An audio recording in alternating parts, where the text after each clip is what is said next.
Hello everyone, in this video I'll show you 5 strategies to get high scores on Block Blast. 1. Start from the corners. Always place blocks starting from the corners. This gives you more space to work with and avoids filling up the middle too early. 2. Clear multiple lines. Just focus on clearing multiple rows and columns at once to earn more points. 3. Plan ahead. Look at the upcoming blocks and plan your moves strategically.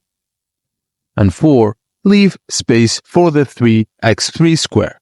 Always ensure there's room for larger pieces so you can have more space to the next ones. And finally 5. Avoid single spaces. Steer clear of leaving unconnected or single empty spaces, as these will limit your future moves. By following these strategies, you'll maintain a more organized board, clear more rows and columns, and ultimately achieve higher scores. And that's it, guys. As simple as that. Enjoy playing, thank you for watching, and please don't forget to like and subscribe for more.